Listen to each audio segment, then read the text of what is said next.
కథలోకి వెళ్లే ముందు మిమ్మల్ని ఒక ప్రశ్న అడుగుతాను, నిజాయితీగా సమాధానం ఇవ్వండి. మీకు అర్ధరాత్రి 1 గంటకి ఎవరైనా కాల్ చేసి మీరు ఎప్పుడు వినని ఏరియాలో ఒక ఇంటి అడ్రస్ మీకు ఇచ్చి ఇక్కడికి వస్తే 100 రూపాయలు ఇస్తానంటే మీరు వెళ్తారా? వినటానికే భయంగా ఉంది కదా. మరి రాత్రులు ఎంత లేట్ అయినా మనకి ఫుడ్ తెచ్చిచ్చే డెలివరీ బాయ్స్ గురించి ఆలోచించండి.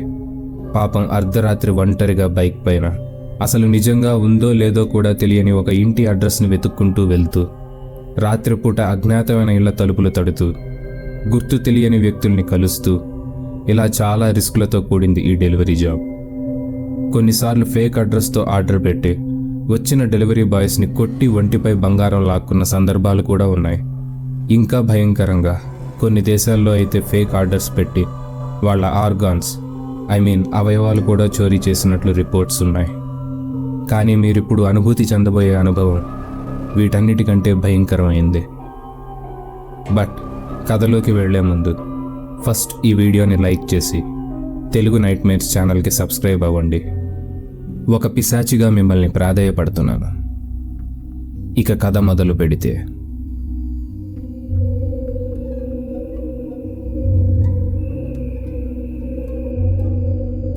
నా పేరు రవి. హైదరాబాద్లో అమీర్పేటలో మా ఇల్లు. పేరుకే అమీర్పేట్, మేమేం అమీర్లం కాదు, గరీబులమే. మా నాన్న టీఎస్ఆర్టీసీలో ఒక బస్ కండక్టర్గా పనిచేస్తుంటాడు. అమ్మ వచ్చి గవర్నమెంట్ స్కూల్లో టీచర్గా పనిచేసేది. నాకు ఒక చెల్లి కూడా ఉంది. అది నాలా కాదు, చాలా తెలివైంది. డిగ్రీ చేసి గ్రూప్స్కి ప్రిపేర్ అవుతుంది. మనకంత సీన్ లేదు. అదేంటో చిన్నప్పటి నుంచి నాకు చదివెక్కేది కాదు. ముఖ్యంగా ఆ మ్యాథమెటిక్స్ చూస్తే చాలు మూడౌట్ అయిపోయేది. ఇక ఫిజిక్స్ కెమిస్ట్రీ అయితే నేను ఎలా పాస్ అయ్యాననేది ఇప్పటికి కూడా పెద్ద మిస్టరీనే. అయినా కష్టపడి డిగ్రీ ఎలాగోలా పూర్తి చేసేసాను. కనీసం డిగ్రీ పూర్తి చేస్తే ఏదో ఒక మంచి శాలరీతో హైదరాబాద్లోనే జాబ్ కొట్టచ్చు అనుకున్నా. కానీ నా దరిద్రం, ఏడాదిన్నరగా రకరకాల జాబ్స్కి ఇంటర్వ్యూలు అటెండ్ అయినా ఒక్క జాబ్ కూడా రాలేదు. ఈ మధ్య మా అమ్మ కూడా రిటైర్డ్ అయిపోయింది. దాంతో నాకు పాకెట్ మనీ కూడా కట్ అయిపోయింది. ఇక తప్పదని పాకెట్ మనీ కోసమైనా ఏదో ఒక పార్ట్ టైం జాబ్ అయినా చేద్దాం అనుకున్నా. ఎలాగో నా దగ్గర బైక్ ఉంది కాబట్టి టొమాటో, విగ్గీ లాంటి ఏదైనా ఫుడ్ డెలివరీ యాప్స్లో అయినా డెలివరీ బాయ్గా పనిచేద్దాం అనుకున్నా. కానీ చెప్పానుగా నా దరిద్రం, నేను పుట్టినప్పుడే హాస్పిటల్లో పవర్ కట్ అంట. సో టొమాటో, విగ్గీలో కూడా నాకు జాబ్ రాలేదు. కానీ ఫైనల్గా అదేదో సినిమాలో పొలంలో మొలకలు వచ్చాయన్నట్లు కొన్ని రోజులకి నాకు ఒక పిజ్జా డెలివరీ బాయ్గా జాబ్ వచ్చింది. సరే, పిజ్జా డెలివరీ బాయ్ అంటే హ్యాపీ మూవీలో అల్లు అర్జున్ లాగా జాలీగా పనిచేసేసుకోవచ్చు అనుకున్నా. కానీ నేను అక్కడ జాయిన్ అయిన మొదటి 4 రోజులు నాకు అన్ని రకాల పనులు నేర్పించారు. కొన్నిసార్లు పిజ్జా డెలివరీ చేసేవాడిని, కొన్నిసార్లు పిజ్జా తయారు చేసేవాడిని, కొన్నిసార్లు వెయిటర్గా పనిచేసేవాడిని, ఇంకొన్నిసార్లు ఈవెన్ క్లీనర్గా పనిచేసేవాడిని. అప్పటిదాకా ఇంట్లో కూడా ఎప్పుడు కాలు మీద కాలేసుకొని దర్జాగా కూర్చొని తినడం తప్ప ఒక్క పని కూడా చేసింది లేదు. అలాంటిది ఇలా ఈ పనులు చేయడం ఫస్ట్లో కాస్త కష్టంగా అనిపించేది. బట్ ఇక్కడ షాప్లో మేనేజర్ కూడా కొన్నిసార్లు టేబుల్ క్లీన్ చేయడం లాంటివి గమనించా. అవన్నీ గమనించాక ఇక్కడ అందరూ అన్ని పనులు చెయ్యాలని అర్థమైంది. 4 రోజులు నన్ను పూర్తిగా గమనించాక నాకు ఎక్కువగా పిజ్జా డెలివరీ పనే అప్పగించేవాళ్ళు. దానికి కారణం నేను ఆర్డర్స్ చాలా స్పీడ్గా డెలివరీ చేసేవాడిని.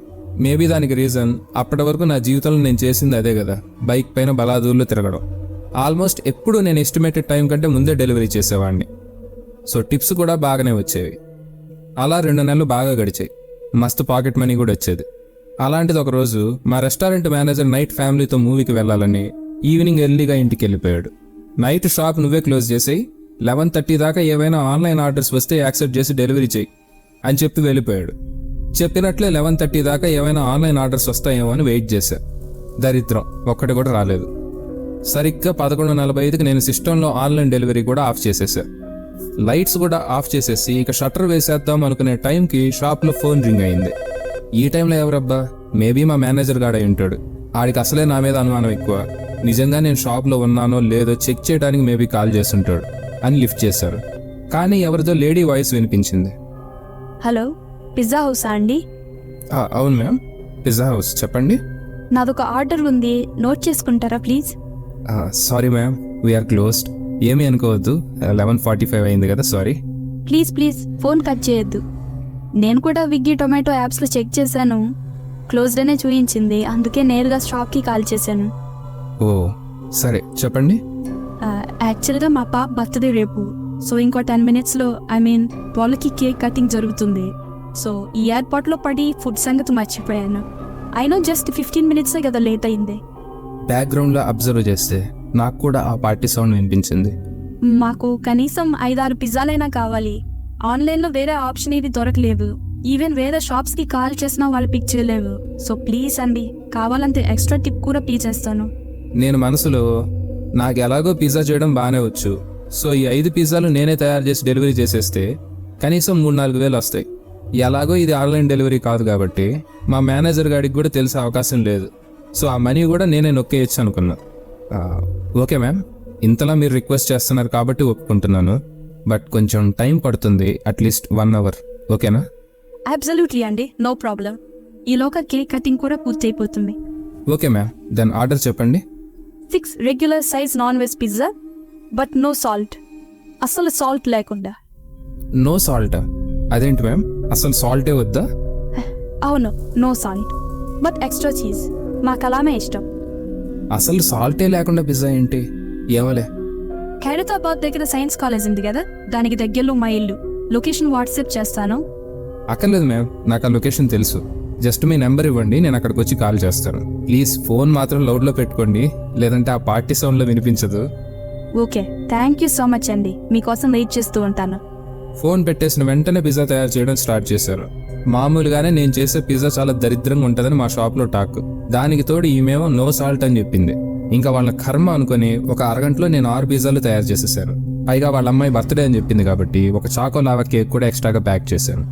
ఇక షాప్ కూడా క్లోజ్ చేసేసి డెలివరీ అయ్యాక అటునుంచి అటే ఇంటికి వెళ్ళిపోదాం అనుకున్నా. సరిగ్గా ఆమె చెప్పిన ఖైరతాబాద్ సైన్స్ కాలేజ్ దగ్గరికి వచ్చాక ఆమెకు కాల్ చేశాను. 2-3 సార్లు కాల్ చేసినా ఫోన్ మాత్రం లిఫ్ట్ చేయలేదు. ఏందబ్బా ఫోన్ లిఫ్ట్ చేయట్లేదు, కొంపదీసి నన్ను ఎవరైనా బకరా చేశారా అని ఆలోచిస్తూ ఉన్నా. సరిగ్గా అప్పుడే ఆమె నుంచి కాల్ వచ్చింది. హలో, వచ్చారా లొకేషన్కి? సారీ, యాక్చువల్గా పార్టీలో ఫోన్ రింగ్ వినిపించలేదు. ఓ, చెప్పే కదా మ్యామ్ లౌడ్లో పెట్టుకోమని. ఎనీవేస్, ఎగ్జాక్ట్గా ఖైరతాబాద్ సైన్స్ కాలేజ్ దగ్గర ఉన్నాను మ్యామ్. ఇంటికి ఎటు రావాలో చెప్పండి. ఓకే, ఆ కాలేజ్ మెయిన్ ఎంట్రన్స్ నుంచి స్ట్రైట్గా చూస్తే మీకు ఒక పెద్ద చెట్టు కనిపిస్తుందా? ఒకసారి చెక్ చేస్తారా? చెట్టా? మ్యామ్, చెట్టు ఉంది, పెద్ద చెట్టు ఉంది. అవును. ఆ దారిలో స్ట్రైట్ వచ్చి సెకండ్ రైట్ తీసుకోండి. ఆ స్ట్రీట్లో ఆఖరిలో ఒక 3 ఫ్లోర్ బిల్డింగ్ కనిపిస్తుంది. అందులో మేము 3rd ఫ్లోర్లో ఉంటాం. నేను ఇక్కడ బాల్కనీలోంచి చూస్తున్నాను, మీరు కన్ఫ్యూజ్ అవ్వకుండా వచ్చేయండి. ఓకే, షూర్ మ్యామ్, 2 మినిట్స్లో అక్కడ ఉంటాను.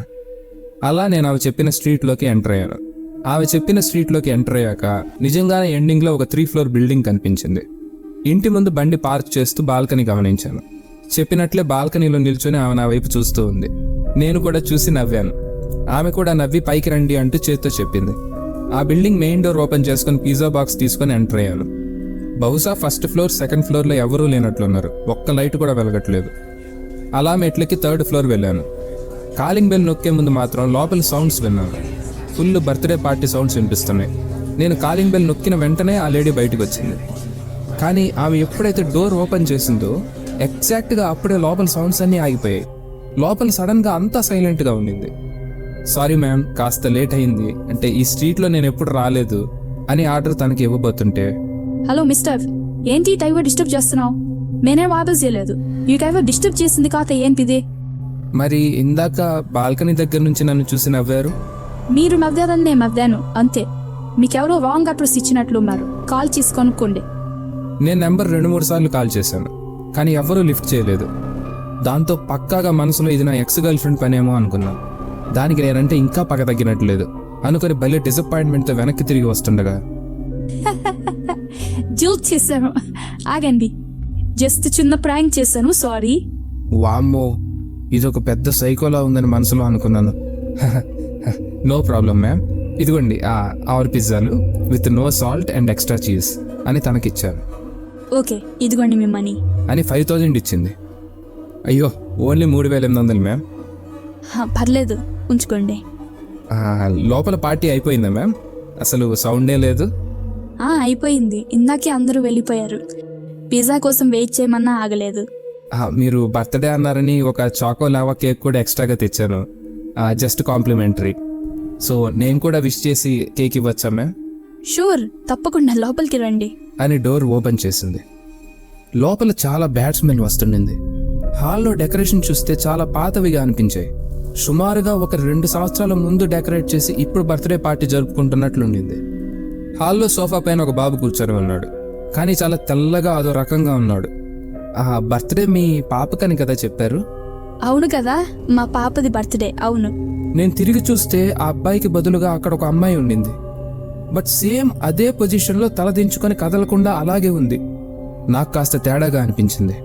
వామ్మో, ఇక్కడ ఉండడం ఇంకా మంచిది కాదు, వెళ్ళిపోదాం అనుకున్నా. హాయ్, హ్యాపీ బర్త్డే అని కేక్ పాప ముందుకు తీసుకెళ్లాను. పాప ఒక చిన్న మూమెంట్ కూడా చేయట్లేదు. ఫుల్ వైట్ గౌన్లో రెడీ అయ్యి తల కిందకి తిప్పి చూస్తుంది తప్ప అసలేం మాట్లాడట్లేదు. పాపకి ఏమీ వినిపించదు. సారీ, మీరు ఆ కేక్ నాకు ఇవ్వండి అని ఆమె చేతికి తీసుకుంది. ఇది ఖచ్చితంగా సైకో ఫ్యామిలీలా ఉందనుకుని, ఓకే మ్యామ్, ఇంకా వెళ్తాను, లేట్ అయింది, గుడ్ నైట్ మ్యామ్ అని బయలుదేరుతుంటే, పర్లేదు, బాగా లేట్ అయిందనుకుంటే నైట్ ఇక్కడే ఉండి రేపు మార్నింగ్ వెళ్ళొచ్చు. అసలు ఏం మాట్లాడుతుందిరా ఈవిడ అని ఆలోచిస్తుంటే, షాక్ అయ్యారా? మళ్ళీ ప్రాంక్ చేశాను, ఇక మీరు దయచేయచ్చు అని చెప్పింది. ఒక్క సెకండ్ కూడా నేను ఆగకుండా బయటికి బయలుదేరాను. కిందకి దిగొచ్చి రోడ్లో బైక్ కిక్ స్టార్ట్ చేసేటప్పుడు తన బాల్కనీ నుంచి నన్ను పిలిచింది. మీరు రావటానికి చాలా లేట్ అయిందన్నారు కదా, త్వరగా పోవటానికి మాత్రం నా దగ్గర ఒక షార్ట్ కట్ ఉంది. స్ట్రైట్ వెళ్ళి లెఫ్ట్ తిరగండి, జస్ట్ 5 minutesలో మీకు 30 minutes కలిసి వస్తుంది అని చెప్పి లోపలికి వెళ్ళిపోయింది. ఆ లేడీ చెప్పినట్లే నేను అక్కడి నుంచి స్ట్రైట్ వెళ్ళి లెఫ్ట్ తీసుకున్నాను. ఎదురుగా 2 ప్రహరీ గోడల మధ్యలో ఒక దారి కనిపించింది. బట్ మహా అయితే ఒక స్ట్రీట్ లైట్ ఉంది, అది కూడా ఆగాగి వెలుగుతూ ఉంది. బట్ ఆమె చెప్పినట్లు ఆ దారిలో వెళ్తే 30 minutes నిజంగానే తగ్గుద్ది అనుకుని వెళ్ళాను. సరిగ్గా సగం దూరం వచ్చాక నాకు ఎడం వైపు దూరంలో ఏదో కాలుతున్నట్లు అనిపించింది. ఏందా అది అని అటు చూస్తూ ముందుకు నెమ్మదిగా బైక్లో పోతుంటే నా బుర్ర పాడైపోయే విషయం ఒకటి అర్థమైంది. ఆమె నాకు చెప్పిన షార్ట్ కట్ శ్మశానం మధ్యలోంచి పోతుంది. ఆ లేడీ నాతో మళ్ళీ ప్రాంక్ చేసినట్లుంది. ఈ సైకో లేడీ ఎందుకు నాతో ఇలా ఆడుకుంటుంది అనుకుని ఒక రేంజ్లో బైక్ స్పీడ్ పెంచి అటు ఇటు చూడకుండా నేరుగా వెళ్ళాను. పోయి ఆ శ్మశానం అవతలి గేట్ దగ్గరికి వచ్చాను. ఆ గేట్ లాక్ చేయలేదు, కానీ క్లోజ్ చేసింది. సో బైక్కి సైడ్ స్టాండ్ వేసి గబగబా వచ్చి గేట్ ఓపెన్ చేసి నేరుగా బైక్ పైన బయట మెయిన్ రోడ్లోకి ఎలాగోలా వచ్చేసాను. కానీ సడన్గా నా బైక్ని బ్యాలెన్స్ చేయడం కొంచెం కష్టంగా అనిపించింది. ఇంకా 10 నిమిషాల్లో మా ఇల్లు వచ్చేస్తుంది అనగా మా ఫ్రెండ్ ఒకడు ఎదురయ్యాడు. వాడు నాకు పెద్ద క్లోజ్ ఫ్రెండ్ ఏం కాదు, జస్ట్ టొమాటోలో డెలివరీ బాయ్గా జాబ్ అప్లై చేసినప్పుడు పరిచయం అయ్యాడు అంతే. ఇప్పుడు టొమాటోలోనే వర్క్ చేస్తున్నాడు. హాయ్, రవి కదూ? అవును. ఎలా ఉంది పిజ్జా హౌస్ లో జాబు? బాగానే ఉంది. ఓకే, సెకండ్ షోకి వెళ్ళొస్తున్నారా? సెకండ్ షో ఏంటి, ఇప్పుడే పిజ్జా డెలివరీ చేసి వస్తున్నా. ఎందుకబ్బా అంత చిరాకు? ఓకే ఓకే, అయినా ఇంత నైట్ మిమ్మల్ని డిస్టర్బ్ చేయడం నాదే తప్పులే. సారీ మ్యామ్ అని ముందుకెళ్ళాడు. వీడికి ఏమైనా మెంటలా? మ్యామ్ అంటాడేంది, అసలు ఏం మాట్లాడుతున్నాడు? అయినా మాటి మాటికి మీరు అంటాడేంది, బురదొబ్బిందా వీడికి అనుకుని బైక్ స్టార్ట్ చేసి సైడ్ మిర్రర్లోంచి చూశాను. నా తల పక్కన ఇంకొక తల కనిపించింది. ఆ తల ఎంత వికృతంగా ఉందో నేను మాటల్లో చెప్పలేను. దాన్ని మిర్రర్లో చూశాక గుండాగిపోయి వెంటనే బైక్ వదిలి పరిగెత్తడానికి ట్రై చేశాను. కానీ నా చేతులు బైక్ హ్యాండిల్ పై నుంచి తీయలేకపోతున్నాను. ఆల్మోస్ట్ అతుక్కుపోయినట్లు అనిపించింది. ఆ ఆకారం నా వెనక నుంచి చేతులతో నన్ను పట్టుకుంది. నా తల నా కంట్రోల్లో లేకపోయినా కంటితో కిందకు చూస్తే ఆ చేతులు భయంకరంగా కుళ్ళిన చేతుల్లా అనిపించాయి. నేను మిర్రర్లో గమనిస్తూ ఉన్నాను. అది నా మెడ దగ్గరికి వచ్చి నన్ను వాసన చూస్తూ ఉంది. చూస్తూ ఒక మాట అనింది, నన్ను నేరుగా మీ ఇంటికి తీసుకెళ్ళి అమ్మకి నాన్నకి చూపించు, ఇంకా ఇంట్లోనే ఉందాం. నేను బైక్ వదిలిపెట్టి పారిపోదామన్నా నా చేతులు మాత్రం బిగించుకుపోయి ఉన్నాయి. ఆ క్షణం నేను నేరుగా ఇంటికి వెళ్తే అది మా ఇంట్లో వాళ్ళందరినీ చంపడం ఖాయం అనిపించింది. బట్ బైక్ ఆపదామని ట్రై చేస్తున్నా కానీ ఆపలేకపోతున్నాను. అప్పుడు నాకు సడన్గా ఒక ఆలోచన వచ్చింది. కేవలం ఆ రోజు నాకు వచ్చిన ఆ ఆలోచన వల్లే ఈరోజు ప్రాణాలతో ఉన్నాను, మీకు ఈ ఎక్స్పీరియన్స్ షేర్ చేసుకోగలుగుతున్నాను. నాకు ఆ మూమెంట్లో ఏం చేయాలో అర్థం కాక దాంతో మాటలు కలుపుదా అనుకున్నాను. సరే, నాకు కూడా మీరు నచ్చారు, నన్ను పెళ్లి చేసుకుంటారా అని అడిగాను. అది నవ్వుతూ, పోనీలే, కనీసం నీకైనా నచ్చాను, నన్ను ఉండనిస్తారా మీ ఇంట్లో అంటూ మాట్లాడుతుంది. అలా అది నాతో మాట్లాడుతున్నప్పుడు దాని ధ్యాస తప్పేసరికి నా చేతిపై దాని కంట్రోల్ కాస్త తగ్గింది. అలా దాంతో మాటలు కలుపుతూ ఆల్మోస్ట్ నా ఇంటి దగ్గరికి వచ్చి నేను బైక్ని లెఫ్ట్ స్ట్రీట్లోకి టర్న్ చేశాను. ఆ వీధిలో ఒక దర్గా, హనుమాన్ టెంపుల్ 2 ఉన్నాయి. ఆ స్ట్రీట్లోకి తిరిగిన వెంటనే నా తల వెనక ఎవరో గట్టిగా కొట్టినట్టు అనిపించింది. తల పగిలిపోతున్న నొప్పి వచ్చినా సరే నేరుగా బండి మాత్రం ఆపకుండా దర్గా దాటించాను. చెవిలో వెనక నుంచి పెద్దగా అరుపులు వినిపించాయి. నేరుగా బండి అక్కడ పడేసి హనుమాన్ టెంపుల్ గోడ దూకి లోపలికి వెళ్ళిపోయాను. రాత్రంతా అలా గుళ్ళో నిద్ర లేకుండా ఎప్పుడెప్పుడు తెల్లారుద్దా అని వెయిట్ చేశాను. పూర్తిగా తెల్లారాక బైక్ తీసుకొని ఇంటికి వెళ్ళాను. మా నాన్నకు విషయం చెప్తే ఆ టైంలో శ్మశానంలోకి ఎందుకు వెళ్ళారు యాదవ? ఏదో పట్టుకున్నట్టుంది. అన్నాడు. నాకు మాత్రం ఆ షార్ట్ కట్ రూట్ చెప్పిన లేడీ పైన చంపేయాలన్నంత కోపం వచ్చింది. పక్క రోజు మధ్యాహ్నం బైక్ తీసుకొని ఆ ఇంటికి గొడవకి వెళ్ళాను. కానీ నాకు అక్కడికి వెళ్ళి చూస్తే రాత్రి కనిపించిన ఇల్లు కనిపించలేదు. 3 అంతస్తుల బిల్డింగ్ అయితే ఉంది, కానీ చాలా పాతగా ఉంది. అయినా ఆగలేదు. మేబీ ఆ రాత్రి చీకట్లో సరిగ్గా చూసుండను. ఇల్లు మాత్రం ఇదే అనుకుని 3rd ఫ్లోర్లోకి వెళ్ళాను. వెళ్ళి చూస్తే డోర్ చాలా పాతదిగా ఉంది. అది ఓపెన్ చేసే ఉంది. నేను మొన్న కాలింగ్ బెల్ కొట్టిన డోర్ ఇది కాదే అనిపించింది. ఏందబ్బా ఇదని డోర్ నెట్టుకొని లోపలికి వెళ్ళాను. ఆ ఇల్లు చాలా పాతగా ఏదో సినిమాల్లో చూపించే బూత్ బంగ్లాలా అనిపించింది. ఒక మూలన మాత్రం నేను మొన్న డెలివరీ చేసిన పిజ్జా బాక్సెస్ అన్నీ పడున్నాయి. వెళ్ళి ఓపెన్ చేసి చూస్తే ఆ పిజ్జాలన్నీ అలానే ఉన్నాయి. కనీసం ఒక్క పిజ్జా కూడా తిన్నట్లు అనిపించలేదు. ఈవెన్ ఆ చాకోలావా కేక్ కూడా అలానే ఉంది. ఇంతలో నన్ను బయట రోడ్లోంచి ఎవరో పిలుస్తున్నట్లు అనిపించింది. బయటికి వెళ్ళి చూశాను. ఏంటి బాబు, ఏం చేస్తున్నావు అక్కడ ఇంట్లో? నేను దిగా ఆయన దగ్గరికి వెళ్ళి, నిన్న ఈ ఇంట్లో పిజ్జా డెలివరీ చేశాను, కానీ ఈరోజు చూస్తే ఎవరూ లేరు అని చెప్తుంటే ఆయన వింతగా నవ్వుతూ, ఏంటి ఈ ఇంట్లో డెలివరీ చేసావా? కబలు చెప్తున్నావా? 4 ఏళ్ళుగా ఇక్కడ ఎవ్వరూ లేరు, ఇది నా ఇల్లే, మరి ఆర్డర్ చేశారంటావేంటి? లేదండి, ఆ స్పందన అనే పేరుతో మొన్న ఒక లేడీ కాల్ చేసి ఆ బర్త్డే పార్టీ ఉంది, పిజ్జా కావాలంటే నేనే ఆర్డర్ చేశాను. స్పందన అనే పేరు విన్నాక మాత్రం ఆయన ముఖంలో ఎక్స్ప్రెషన్స్ మారాయి. స్పందననా? ఏంటి బాబు, జోక్ చేస్తున్నావా? లేదండి, నిజంగానే స్పందన అనే పేరు పైన కాల్ చేసి ఆర్డర్ చేశారు. ఆ బాబు, 4 ఏళ్ళుగా ఇక్కడ ఎవ్వరు ఉండట్లే. నువ్వు చెప్పే ఆ స్పందన అమ్మాయి కూడా 4 ఏళ్ల క్రితం ఆ పై ఫ్లోర్లో ఉండేది, ఇప్పుడు కాదు. మరి ఇప్పుడు ఎక్కడ ఉంటున్నారు? అయినా ఆ పై ఫ్లోర్లో ఎవరుంటారు? చెప్పాగా, 4 ఏళ్ళుగా ఖాళీగా పడింది. ఎవరికైనా అమ్మేద్దామన్నా కానీ ఆ స్పందన విషయం తెలుసుకోనట్లేదు. స్పందన విషయం అంటే? 4 ఏళ్ల క్రితం ఆ అమ్మాయి తన కొడుకుతో ఈ ఇంట్లో పై ఫ్లోర్లో ఉండేది. పాపం అనాథ, అది చిన్నతనంలో భర్త చనిపోయాడు. ఈ విషయాలన్నీ తెలిసి నాకే జాలేసి పై ఫ్లోర్ అద్దెకిచ్చా. పాపం ఆ అమ్మాయి అందంగా ఉండేది, అది కాక భర్త లేడు. సో కాలనీలో మాత్రం రకరకాలుగా చెప్పుకునేవాళ్ళు. కానీ ఈ విషయాలు ఏమో ఆ అమ్మాయికి తెలియదు. ఒకరోజు ఆ అమ్మాయి కొడుకు బర్త్డే పార్టీ అని చెప్పి కాలనీలో అందరికీ ఇన్విటేషన్ ఇచ్చింది. కానీ కనీసం ఒక్కళ్ళు కూడా ఆ పార్టీకి అనలేదు. దానికి కారణం నేను చెప్పింది. సరిగ్గా ఆ రోజు నుంచి వారం రోజుల పాటు ఆ అమ్మాయి మాకు కనిపించలేదు. మేబీ ఏదైనా ఊరికి వెళ్ళిందేమో అనుకున్నాం. కానీ తర్వాత 3rd ఫ్లోర్ నుంచి విపరీతమైన బ్యాడ్ స్మెల్ వస్తుండేసరికి తలుపులు బద్దలు కొట్టి ఓపెన్ చేశాం. పాపం ఆ అమ్మాయి ఇలా అనాథగా బతకటం కంటే చావటం నయం, నా బాబుకి నా కర్మ పట్టనేను అని లెటర్ రాసి చనిపోయింది. పిజ్జాలోనే పాయిజన్ కలుపుకొని తిని చనిపోయిందని తర్వాత పోలీసులు కూడా చెప్పారు. పాపం ఆ అమ్మాయి అంత్యక్రియలు కూడా చేయడానికి ఎవరు రాలేదు. ఈ పక్కనే శ్మశానం ఉంది కదా, అక్కడే పూజ చేశాం. కావాలంటే ఆ శ్మశానంలో ఈస్ట్ గేట్ దగ్గర స్పందన అని సమాధి కూడా ఉంటుంది చూడు అని చెప్పాడు. అంత కోపంలో ఉన్న నాకు ఆ పెద్ద ఆయన మాటలు విన్నాక మాత్రం ఆ మహిళపై జాలి వేసింది. అక్కడి నుంచి తిరిగి వెళ్తూ ఆలోచిస్తే, తను నన్ను చంపాలనుకుంటే ఆ రాత్రి ఆ ఇంట్లోనే నన్ను చంపేది. కానీ పాపం తను నన్ను నేరుగా ఇంటికి తీసుకెళ్ళు, అమ్మ నాన్నకి చూయించు, అందరం హ్యాపీగా ఒక ఫ్యామిలీలా ఉందాం. పోనీలే, కనీసం మీకైనా నచ్చాను, నన్ను ఉండనిస్తారా మీ ఇంట్లో? మేబీ అంత్యక్రియలు జరగకపోవటం వల్ల చనిపోయానన్న విషయం తనకు తెలియక ఏదో ఒక ఫ్యామిలీ తనకు దొరుకుతుందన్న ఆశతో ఇంకా ఎదురు చూస్తూ ఉందని అర్థమైంది. మా అమ్మ నేను కొన్ని రోజుల తర్వాత స్పందన బబ్లు పేర్లతో వాళ్ళకి ఆత్మశాంతి కలగాలని గుడిలో ఒక హోమం చేయించాం. హోమం చేసిన అదే రోజు నేను నా చేతులతో ఒక పిజ్జా తయారు చేసి, అది కూడా without salt and extra cheese, తన సమాధిపై పెట్టి ఇంటికి తిరిగి వెళ్ళాను.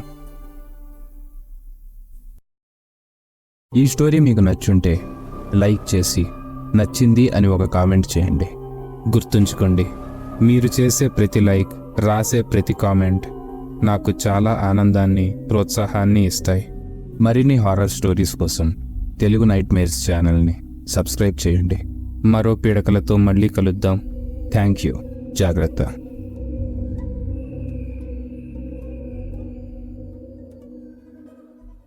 స్లో చేస్తాడు.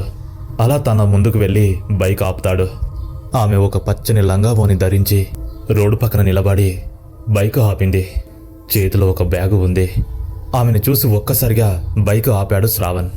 అప్పుడే తన ముఖాన్ని చూశాడు. చాలా ఆశ్చర్యపోయాడు. ఇంత అర్ధరాత్రి ఇంత అందమైన అమ్మాయి ఈ రోడ్డుపైన ఏం చేస్తుంది అని మనసులో అనుకుంటాడు. తనని అలాగే చూస్తూ ఉంటాడు.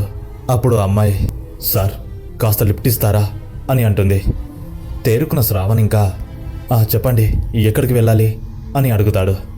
ఆమె చిన్నగా స్వరం చేస్తూ, సార్ ముందర ఏ ఊరు వచ్చినా ఆ ఊరు దించండి, దిగిపోతాను అని అంటుంది. అదేంటి అలా అంటుందని అనుకొని, సరే బైక్ ఎక్కండి అంటాడు శ్రావణ్. ఆ రోడ్డులో ఇద్దరు ఇంకా బైక్ పైన ప్రయాణం చేస్తూ ఉన్నారు. ఆమె ఎంత అందంగా ఉందంటే పాలరాతి శిల్పంలా కనబడుతుంది. బైక్ ఎక్కగానే ఏదో తెలియని ఒక మత్తు శ్రావణ్ని చుట్టుముట్టింది. అలా వాళ్ళు బైక్ పైన వెళ్తూ ఉంటే సడన్గా శ్రావణ్ ఒక్కసారిగా సైడ్ మిర్రర్ అద్దంలో చూస్తాడు. చూడగానే వెనకాల కూర్చున్న ఆ అందమైన కండ్ల నుంచి కన్నీళ్లు దారలా కారుతున్నాయి.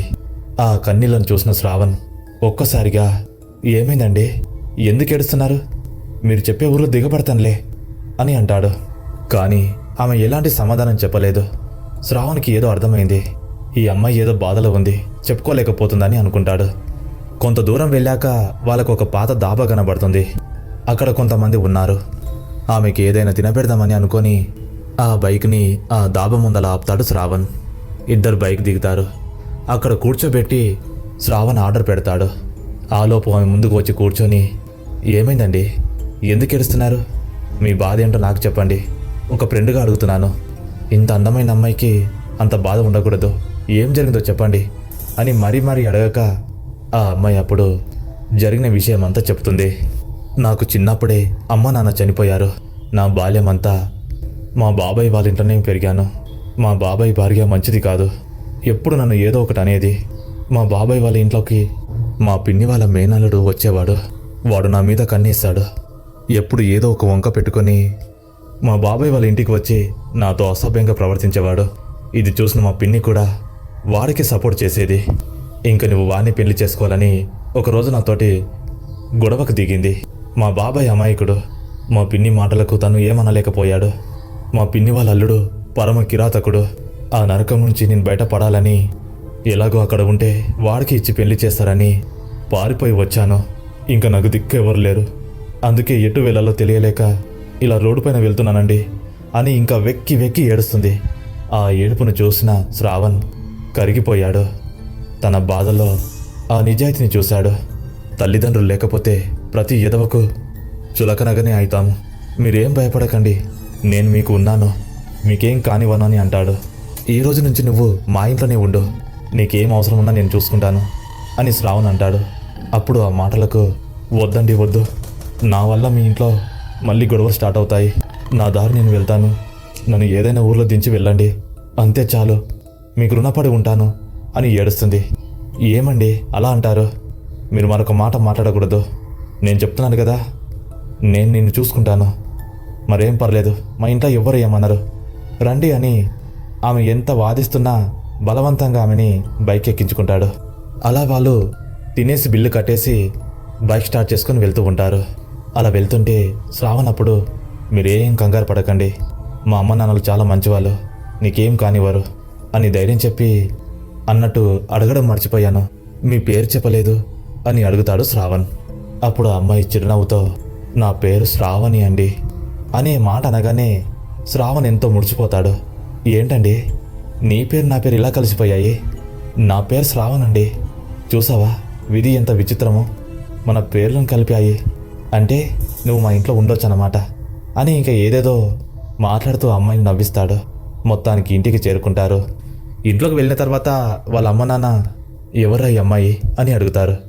అప్పుడు శ్రావణ్ జరిగిందంతా చెప్తాడు. వాళ్ళు కూడా మొదటగా జాలి పడతారు. శ్రావణ్ని బాగానే చూసుకుంటారు. వారం రోజులు గడుస్తుంది. ఇంకా మనోడు ఊరుకుంటాడా? ఆ పిల్ల మీద మనసు పడ్డాడు. రోజుకు ఆ అమ్మాయితోటి చనువుగా మాట్లాడుతున్నాడు. ఇది గమనించిన వాళ్ళ తల్లిదండ్రులు, వీడు మేము చూసిన అమ్మాయిని చేసుకోడేమో, కొంపదీసి అమ్మాయిని చేసుకుంటాడా ఏందని మనసులో అనుకుంటారు.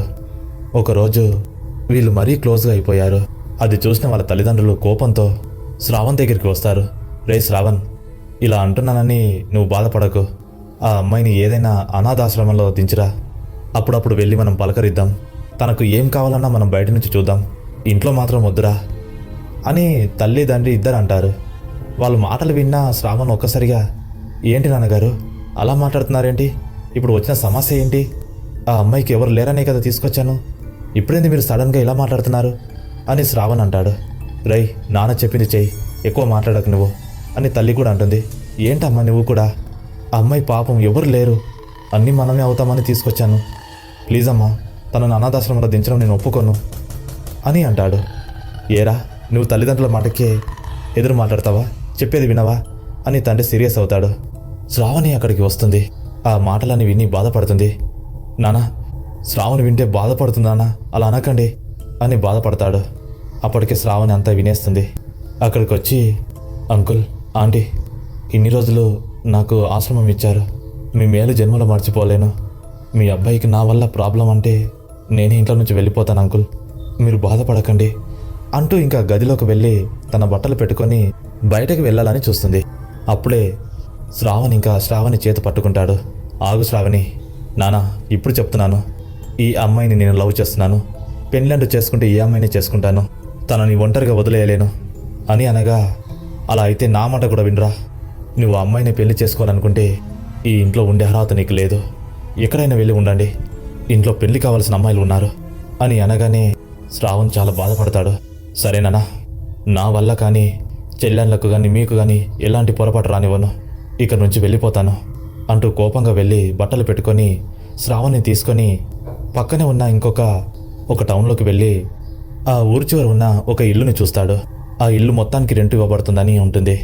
ఎంత డబ్బులైనా పర్లేదని ఆ ఇల్లుని మొత్తానికి రెంట్గా తీసుకుంటాడు. ఇంకా ఒక రిజిస్ట్రేషన్ ఆఫీస్కి వెళ్ళి ఇద్దరు పెళ్లి చేసుకుంటారు. వాళ్ళ ఫ్రెండ్స్తో అందరితో ఆమెను పరిచయం చేపించి అందరికి మంచి ట్రీట్ ఇస్తాడు. కొన్ని రోజులు గడుస్తూ ఉంది. అది వాళ్ళ మొదటి రాత్రి. శ్రావణ్ మొదటి రాత్రిని జరుపుకోబోతున్నారు. అదే వాళ్ళ జీవితానికి మొదటి మెట్టు. ఆ రోజు ఇద్దరు కలయిక వాళ్ళని మరింత ఒకటిగా చేసింది. ఎంతో సంతోషంగా ఉన్నాడు శ్రావణ్.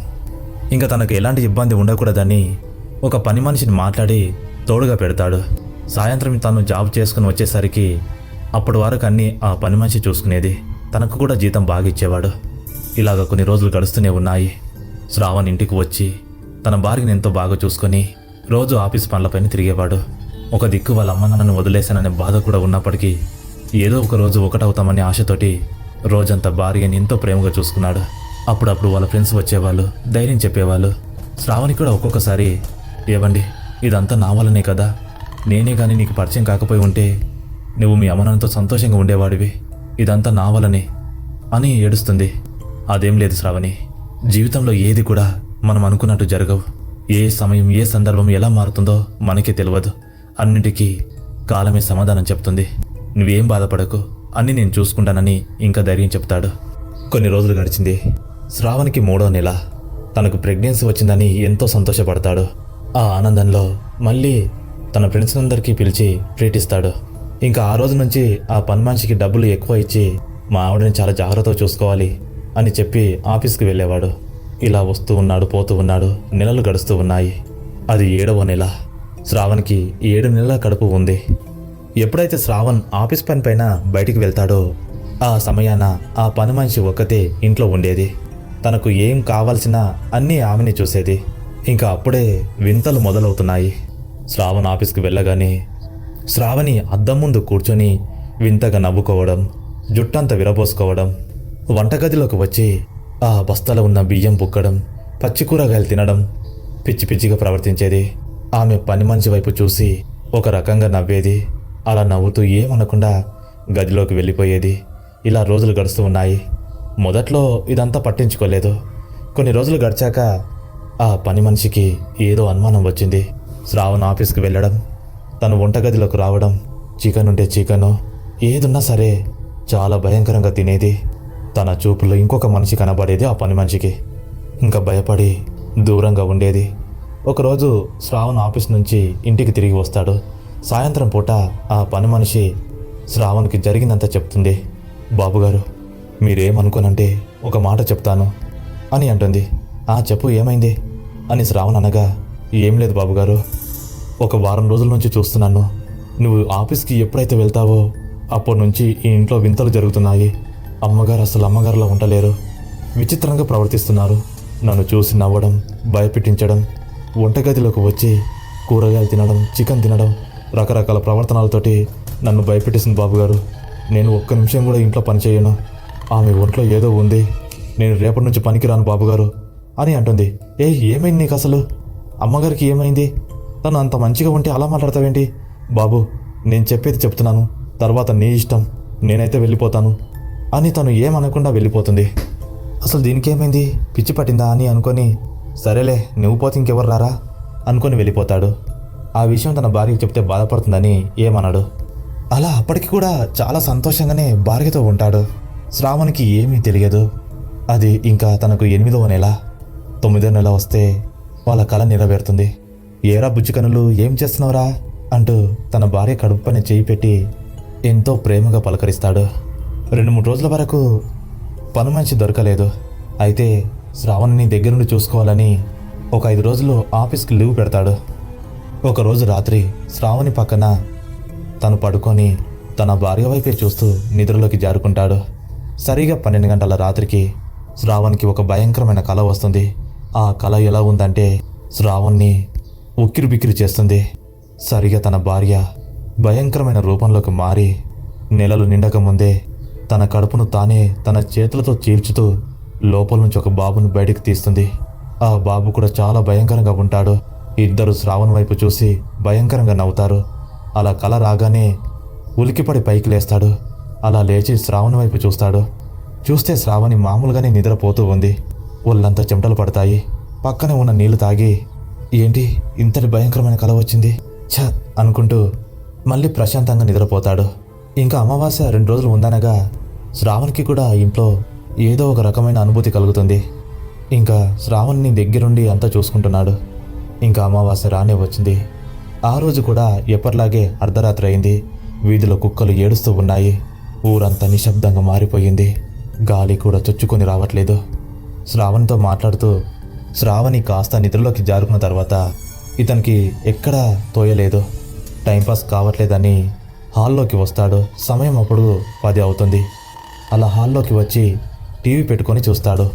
టీవీ ఆన్ చేయగానే కేవీఎస్ దయ్యాల బండి ఛానల్ని ఆన్ చేస్తాడు. అందులో ఒక హర్రర్ స్టోరీని చూస్తాడు. ఆ స్టోరీ చూడగానే శ్రావణ్ చాలా భయం వేస్తుంది. అప్పుడే వేరే ఛానల్ మారుస్తాడు. ఏది పెట్టినా సరే కానీ అన్ని హారర్ మూవీసే వస్తున్నాయి. చూస్తూ ఉండగానే సమయం 12 అవుతుంది. అప్పుడే శ్రావణి పడుకున్న గదిలో నుంచి భయంకరమైన ఏడుపుల శబ్దాలు వస్తున్నాయి. ఆ ఏడుపుల శబ్దాలతో పాటు గట్టిగా నొప్పులతో అరుస్తున్న శబ్దాలు వస్తున్నాయి. శ్రావణ్కు ఆ శబ్దాలు చాలా క్లియర్గా వినబడ్డాయి. తన భార్యకి ఏమైందో అనుకొని పరుగున బెడ్రూమ్ వైపు వెళ్తాడు. వెళ్ళి తలుపులు తెరవాలని చూస్తాడు. తలుపులు లోపల నుంచి లాక్ వేసి ఉంటాయి. శ్రావణి తలుపులు తీ, ఏమైంది అని బయట నుంచి అరుస్తాడు. కానీ తలుపులు తెరుచుకోవు. అప్పుడే కిటికీ దగ్గరికి వచ్చి కిటికీల నుంచి లోపల చూస్తాడు. లోపలికి చూడగానే శ్రావణ్కు ఒళ్ళంతా షివరింగ్ వచ్చింది. గుండె వేగం పెరిగింది. ఆ బెడ్ పైన ఉన్న దృశ్యాన్ని చూసి చెమటలు కక్కాడు. అక్కడ తన భార్య అయినటువంటి శ్రావణి ఒక భయంకరమైన రూపంలోకి మారి తన పొడవాటి చేతులతోటి తన 2 చేతులతో తన పొట్టని చీల్చుతూ లోపల నుంచి ఒక బాబుని బయటికి తీస్తుంది. ఆ చిన్న బాబు ఒక రక్తపు ముద్దలా కనబడతాడు. ఆ గదంతా రక్తపు మడుగులో నిండిపోతుంది. ఆ చిన్న బాబు, ఆ శ్రావణి దయ్యం ఒక్కసారి ఒకరి ముఖాలు ఒకరు చూసుకొని నవ్వుతాయి. నవ్వి వాళ్ళ ఆయన వైపు చూస్తుంది శ్రావణి. తన రూపం ఎలా ఉందంటే తెల్లగా పాలిపోయి కన్నుగుడ్లు మెరుస్తూ ముఖమంతా ఘాట్లతోటి భయంకరంగా ఉంది. ఆ బాబు కూడా చాలా భయంకరంగా ఉన్నాడు. ఇంకా శ్రావణ్ వైపు చూస్తుంది. కిటికీలో నుంచి ఇదంతా చూసిన శ్రావణ్కి చాలా వణుకు పుట్టింది. ఏవండి, మనకు బాబు పుట్టాడు, చూసారా ఎంతో అందంగా ఉన్నాడు, లోపలికి రండి అని అలా అనగానే తలుపులు ఒక్కసారిగా వాటంతటా అవి తెరుచుకున్నాయి. అప్పుడే ఆ పని ఆమె చెప్పిన మాటలన్నీ గుర్తుకొస్తాయి. అక్కడి నుంచి భయపడుతూ పారిపోవాలని చూస్తాడు శ్రావణ్. అప్పుడే కిటికీలో నుంచి ఆమె జడ పెద్దగా వచ్చి శ్రావణ్ మెడకు చుట్టుకుంటుంది. ఎక్కడికండి, బాబు భయపడతాడు, లోపలికి రండి ఫస్ట్ అని గట్టిగా అరుస్తుంది. అలా అరవగానే అతనికి ఇంకా భయం వేస్తుంది. ఎలాగో అలాగా హనుమంతుని తలుచుకొని చాలా కష్టం మీదగా అక్కడి నుంచి దేవుని గదిలోకి పరిగెడతాడు. అలా దేవుని గదిలోకి పరిగెత్తి ఆ దీపాల మధ్యలో కూర్చుంటాడు. శ్రావణి మెల్లగా ఆ బాబుని ఎత్తుకొని పాకుతూ ఆ పూజా గది ముందుకు వస్తుంది. అలా వచ్చి దూరంగా నిలబడి, ఏమండి కడుపు నొప్పిగా ఉందండి, బాబు ఏడుస్తున్నాడు, బయటికి రండి, మన బాబుకి ఏం పేరు పెడదాం అని అంటుంది. ఆ మాటలు వింటున్న శ్రావణ్ లోపల నుంచి గజగజ వణుకుతున్నాడు. బయటికి రారా, ఎందుకురా లోపలికి వెళ్ళావు అంటూ ఒక రకంగా మాట్లాడుతుంది. అప్పుడే తన చంకలో ఉన్న చిన్నబాబు కిందకు దూకుతాడు. అలా దూకి ఆ పూజా గది వైపు వస్తూ ఉంటే శ్రావణ్ చాలా భయపడతాడు. ఎక్కడ లోపలికి వస్తుందేమో అని భయపడతాడు. ఆ చిన్నబాబు ఆ దేవుని గది గడపకాడికి రాగానే వెనకకు విసిరేయబడతాడు. అన్ని దేవుళ్ళు ఉంటాయి. నరసింహస్వామి, ఆంజనేయ స్వామి, ఈశ్వరుడు, కనకదుర్గ, అన్ని దేవుని పటాలు ఆ గదిలో ఉంటాయి. అది ఒక మహాశక్తి లాంటిది. ఇంకా చిన్నబాబు కింద పడగానే ఆ తల్లి దయ్యం పైకి ఎత్తుకుంటుంది. కోపంగా గట్టిగా అరుస్తుంది. నా బాబుని విసిరేస్తారా? బయటికి వస్తావా రావా? లేదా ఈ ఇల్లే నీకు మృత్యువుగా మారిపోతుంది అంటూ అరుస్తుంది. ఉన్నట్టుండి శ్రావణ్ చెయ్యి తన జేబు పైన పడుతుంది. జేబులో మొబైల్ ఉంది. ఏమాత్రం ఆలోచించకుండా వెంటనే వాళ్ళ నాన్నగారికి ఫోన్ చేస్తాడు. మొదట 2 సార్లు ఫోన్ చేసి లేపాడు. 3వసారి లేపుతాడు. నానా నానా ఫోన్ పెట్టేయకు నానా, నేను చెప్పేది విను, నన్ను క్షమించు నానా, నేను చాలా పెద్ద తప్పు చేశాను అని అనగానే శ్రావణ్ వాళ్ళ నాన్న, ఏమైందిరా, ఎందుకు కంగారు పడుతున్నావు, ఏం జరిగింది అంటూ అనగానే జరిగిందంతా చెప్తాడు. నానా, నిన్ను పెళ్లి చేసుకున్నది ఒక అమ్మాయిని కాదు నాన్న, ఒక దయ్యాని. అది నన్ను చంపేస్తుంది నాన్న. నేను పారిపోయి దేవుని గదిలో వచ్చాను. ఆ పిల్ల దయ్యం, ఆ తల్లి దయ్యం నన్నే చూపెట్టుకుని ఉన్నారు నాన్న. నన్ను ఎలాగైనా కాపాడండి, ఎలాగైనా తొందరగా వచ్చి నన్ను కాపాడండి అని ఏడుస్తాడు. వచ్చేటప్పుడు ఎవరినైనా మంత్రగాన్ని తీసుకుని రాని నాన్న, మీ ప్రాణాలకు నా ప్రాణానికి ఎలాంటి ప్రమాదం జరగకూడదు అని బాధపడతాడు. వాళ్ళ అమ్మ నాన్న చాలా భయపడతారు. ఇంకా వాళ్ళకు తెలిసిన ఒక మంత్రగాని దగ్గరికి అదే రాత్రి కారులో వెళ్తారు. వెళ్ళి అతనికి అంతా చెప్పి తీసుకొని ఆ రూమ్ వరకు చేరుకుంటారు. అది ఊరి చివర ఉంటుంది. చాలా భయంకరమైన వాతావరణం. ఆ మంత్రగాడు ఆ కారు నుంచి దిగగానే ఆ ఇల్లు చుట్టూ ఏదో తిరుగుతున్నట్టుగా గ్రహిస్తాడు. అప్పటికే ఆ దయ్యం ఆ ఇంట్లో ఉన్న కిటికీలను, తలుపులని అన్నిటినీ క్లోజ్ చేస్తుంది.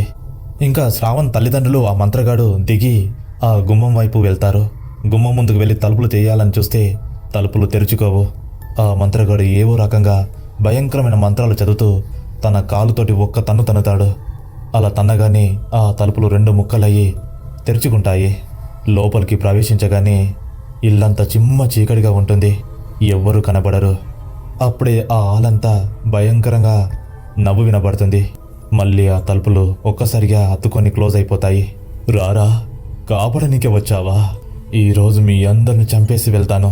నా భర్తని నాతోనే తీసుకొని వెళ్తాను. ఎవ్వడు కాపాడలేరు అని ఒక రకమైన శబ్దం వినబడుతుంది. అప్పుడే పూజా గదిలో తన కొడుకు వణుకుతూ కనబడ్డాడు.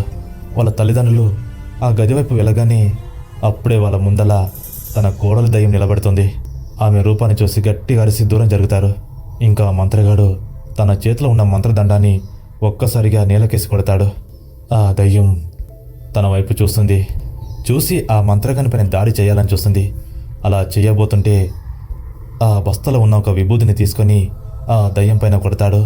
అలా కొట్టగానే ఆ పిల్ల దయ్యం, ఆ దయ్యం ఒక్కసారిగా ఫ్రీజ్ అయినట్టుగా నిలబడతారు. ఇంకా చుట్టూ రక్షణ రేఖ గీస్తాడు, ముగ్గు వేస్తాడు. దాని ఆ ముగ్గులో బంధించి, ఎవరి నువ్వు, యువతివి నువ్వు, ఎందుకు అబ్బాయిని పెళ్లి చేసుకున్నావు, ఎందుకు వేరే ఆడదాని శరీరాన్ని ఆక్రమించావు, నీ కోరికలు ఇలా ఎందుకు తీర్చుకున్నావు అని అనగానే అప్పుడు అది జరిగిందంతా చెప్తుంది. సరిగా 2 సంవత్సరాల కిందట పెళ్లి పిల్లగా ముస్తాబైన నేను తీరని కోరికలతోటి పెళ్లి కాకముందే చనిపోయాను. అదే రోజు ఒక రోడ్డు యాక్సిడెంట్లో ఒక అమ్మాయి చనిపోయింది. ఆ అమ్మాయి శరీరాన్ని ఎలాగైనా ఆక్రమించి నేను నా కోరికలను తీర్చుకోవాలని అనుకున్నాను. తనని శ్మశానంలో పూడ్చిపెట్టిన తర్వాత నేను తన శరీరంలోకి వచ్చాను. అదే సమయాన రోడ్డుపైన ఈ శ్రావణ్ వెళ్తున్నాడు. అందుకే అతన్ని కోరుకున్నాను. అతనితో నా కోరికలు తీర్చుకున్నాను. ఇప్పుడు వాడు కూడా నాకే కావాలి అంటూ అనగానే అందరూ భయపడ్డారు. ఒక ఆత్మతో ఒక మనిషి సహజీవనమా? అసలు ఒప్ప. నీ ఆత్మ శాంతించాలంటే ఏం చేయాలో చెప్పు, లేదా నిన్ను భస్మం చేస్తాను అంటూ అనగానే ఆ దయ్యానికి చాలా కోపం వస్తుంది. ఏరా, నన్నే భస్మం చేస్తావా? ఈ బందీగానాలు నన్ను ఏమి చేయలేవు అంటూ భయంకరంగా అరుస్తూ అందులో నుంచి వచ్చి తన గొంతు పట్టుకుంటుంది. అతడు మామూలు మంత్రగాడు కాదు. ఒక్కసారిగా కళ్ళు మూసుకొని ఒక భయంకరమైన మంత్రాన్ని చదివి తన రుద్రాక్షలకు ఉన్న ఒక బిల్లను తీసి తన తలపైన పెడతాడు. పెట్టగానే అది గజగజ వణుకుతూ మళ్ళీ ఆ ముగ్గులో వెళ్ళి కూర్చుంటుంది. అప్పుడు కొన్ని శక్తివంతమైన మంత్రాలు చదువుతూ తనని పూర్తిగా కట్టడి చేస్తాడు. అప్పుడు ఒక అద్దం తీసుకొని ఆ అద్దం ముందు అంజనం వేసి ఆ దయ్యం అస్థికలు ఎక్కడ ఉన్నాయో అంజనంలో తెలుసుకుంటాడు. ఇంకా ఒక సీసా తీసి ఆ సీసాలోకి శ్రావణి ఆత్మని బంధిస్తాడు. అప్పుడు బంధించిన తర్వాత, చూడండి, ఈ ఆత్మని కేవలం 2 గంటల వరకే బంధించగలుగుతాను. ఆ 2 గంటలు దాటిందంటే అది బయటికి వస్తే భయంకరమైన శక్తిగా మారుతుంది. సరిగా ఇక్కడ నుంచి ఒక 30 కిలోమీటర్ల దూరాన తనను పూడ్చిపెట్టిన శ్మశానం ఉంది. అక్కడికి వెళ్ళి ఆ అస్థికలు తీసి బయట నిప్పులో తగలబెట్టి ఈ సీసా మూత తీయాలి. అప్పుడే అది మీ అబ్బాయిని వదిలి వెళ్ళిపోతుంది, లేదా చాలా ప్రమాదం అని అనగానే ఇంకా శ్రావణ్ కూడా బయటికి వస్తాడు. అందరూ కలిసి కారులో ఆ సీసా పట్టుకొని ఆ 30 కిలోమీటర్ల దూరాన ఉన్న ఆ శ్మశానానికి చేరుకుంటారు. వెతకగా శ్రావణి బొంద కనబడుతుంది. ఇంకా ఆ బొందని తవ్వుతారు. తవ్వేసి ఆ అస్థికలను బయటికి తీస్తారు. ఇంకా 2 నిమిషాలైతే ఆ సీసా పగిలిపోతుంది. అదే సమయానికి అస్థికలు బయటికి తీసి నిప్పు వెలిగించి అస్థిపంజరాన్ని దాంట్లో వేస్తారు. సీసా పగిలిపోగానే ఆ సీసాలో నుంచి వచ్చిన ఆ రూపం శ్రావణ్ణి పట్టుకోబోతుంది. కానీ అస్థికలు కాలిపోతూ ఉంటే దాని శక్తి అంతా వెంటకు లాగుతుంది. మొత్తానికి అది ఆ నిప్పులో కాలి భస్మమైపోతుంది. మొత్తానికి ఆ నిప్పులో నుంచి ఒక ఆత్మ బయటికి వచ్చి వీళ్ళ వైపు సంతోషంగా చూస్తూ గాలిలో మాయమైపోతుంది. శ్రావణి ఆత్మకు శాంతి జరుగుతుంది. మొత్తానికి ఇలా శ్రావణ్ ఆ దయ్యం నుంచి తప్పించుకున్నాడు. ఆ పిల్ల దయ్యం కూడా శ్రావణ్లో అంతర్గతమైపోతుంది. ఇంకా శ్రావణ్ కొన్ని రోజుల తర్వాత వేరొక అమ్మాయిని చేసుకొని సంతోషంగా ఉంటాడు. మరి ఈ కథ మీకు చాలా బాగా నచ్చిందని మనస్ఫూర్తిగా కోరుకుంటున్నాను. మీ అభిప్రాయాలని కామెంట్ సెక్షన్లో తెలియజేయండి. ఇలాంటి భయంకరమైన హారర్ స్టోరీస్తో నేను ఎప్పటికీ మిమ్మల్ని భయపెట్టడానికి ట్రై చేస్తూనే ఉంటాను. మరొక స్టోరీతో నేను మళ్ళీ మీ ముందుకు వస్తాను. అంతవరకు సెలవు. జై హింద్.